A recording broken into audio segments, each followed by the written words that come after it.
ನಂಜನಗೂಡಿನಿಂದ ಚಿಕ್ಕಬರಗಿ ಗ್ರಾಮಕ್ಕೆ ತೆರಳುವ ಬಸ್ನ ಚಾಲಕ ಹಾಗೂ ನಿರ್ವಾಹಕ ಮಂಜುನಾಥ್ ವಿರುದ್ಧ ಅದೇ ಬಸ್ನಲ್ಲಿ ಪ್ರಯಾಣಿಸಿದ ಮಹಿಳೆಯೊಬ್ಬರು ಡಿಪೋ ಮ್ಯಾನೇಜರ್ಗೆ ದೂರು ನೀಡಿದ್ದು, ಮಹಿಳೆಯೊಬ್ಬರೊಂದಿಗೆ ಮಾತನಾಡುವಾಗ ಅಶ್ಲೀಲ ಪದ ಬಳಸಿ ಆಕೆಯ ಫೋಟೋ ಹಾಗೂ ವಿಡಿಯೋ ಚಿತ್ರೀಕರಣ ಮಾಡಿದ್ದಾರೆ. ಹಾಗಾಗಿ ಕಾನೂನು ಕ್ರಮ ಜರುಗಿಸುವಂತೆ ಮಹಿಳೆ ದೂರು ನೀಡಿದ್ದಾರೆ. ಡಿಸೆಂಬರ್ 20ರಂದು ಸರ್ಕಾರಿ ಬಸ್ ಹೆಡಿಯಾಲ ಗ್ರಾಮಕ್ಕೆ ತೆರಳಲು ಸರ್ಕಾರಿ ಶಾಲೆ ಮುಂಭಾಗ ಸಾಗಿದೆ. ಬಸ್ಗಾಗಿ ಕಾದಿದ್ದ ಮಹಿಳಾ ಪ್ರಯಾಣಿಕರೊಬ್ಬರು ನಿಲ್ಲಿಸುವಂತೆ ಕೈ ತೋರಿಸಿದ್ದಾರೆ. ಚಾಲಕ ಸ್ವಲ್ಪ ದೂರ ಸಾಗಿ ಬಸ್ ನಿಲ್ಲಿಸಿದ್ದಾನೆ. ಈ ಬಗ್ಗೆ ಪ್ರಶ್ನಿಸಿದಾಗ ಮಹಿಳೆ ಎಂದು ಪರಿಗಣಿಸದೆ ಅಶ್ಲೀಲ ಪದ ಬಳಕೆ ಮಾಡಿ ನಿಂದಿಸಿದ್ದಾನೆ. ನಂತರ ಬಸ್ ನಿಂತ ಮೇಲೆ ಮಹಿಳಾ ಪ್ರಯಾಣಿಕರ ಫೋಟೋ ಮತ್ತು ವಿಡಿಯೋವನ್ನ ಮೊಬೈಲ್ನಲ್ಲಿ ನಿರ್ವಾಹಕ ಚಿತ್ರೀಕರಿಸಿದ್ದಾನೆ ಎಂದು ಆರೋಪಿಸಲಾಗಿದೆ. ಈ ವಿಚಾರ ತಿಳಿದ ಸಂಘಟಕರು ನಂಜನಗೂಡು ಬಸ್ ಡಿಪೋ ಮ್ಯಾನೇಜರ್ಗೆ ದೂರು ನೀಡಿದ್ದಾರೆ. ಸಾರಿಗೆ ಬಸ್ ನಿರ್ವಾಹಕ ಮಂಜುನಾಥ್ಗೆ ಚಾಲಕನು ಸಹಕರಿಸಿದ್ದಾನೆ ಎಂದು ದೂರಿನಲ್ಲಿ ತಿಳಿಸಲಾಗಿದ್ದು, ಇಬ್ಬರ ವಿರುದ್ಧ ಕಾನೂನು ಕ್ರಮ ಕೈಗೊಳ್ಳುವಂತೆ ದೂರಿನಲ್ಲಿ ಆಗ್ರಹಿಸಿದ್ದಾರೆ.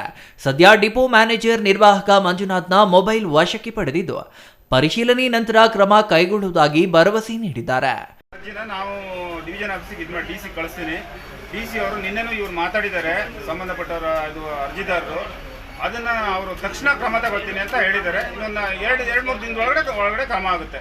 ಅರ್ಜಿ ಈಗ ಇವರು ಒಬ್ಬರು ಮಹಿಳೆ, ದಲಿತ ಮಹಿಳೆ ಬಸ್ಸಿಗೆ ಹತ್ತಾಗ ಅವ್ರ ವಿರುದ್ಧ ಅಸಭ್ಯವಾಗಿ ವರ್ತಿಸಿದ್ದಾರೆ.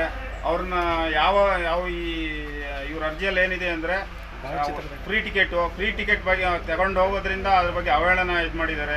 ಹಾಗೂ ಇವ್ರದ್ದು ಒಂದು ಫೋಟೋ ಹೊಡ್ಕೊಂಡಿದ್ದಾರೆ, ವಿಡಿಯೋ ಮಾಡ್ಕೊಂಡಿದ್ದಾರೆ. ಅದನ್ನು ಫೇಸ್ಬುಕ್ಕಲ್ಲಿ ದುರ್ಬಳಕೆ ಮಾಡೋ ಸಾಧ್ಯತೆ ಇದೆ, ಒಂದು ಆತಂಕನೂ ಸಹ ಅವರು ತಮ್ಮ ಅರ್ಜಿಯಲ್ಲಿ ವ್ಯಕ್ತಪಡಿಸಿದ್ದಾರೆ. ಇದನ್ನು ನಮ್ಮ ನಿಯಂತ್ರಣಾಧಿಕಾರಿ ಗಮನಕ್ಕೂ ನಿನ್ನೆ ನಾವು ತಂದಿದ್ದೀವಿ.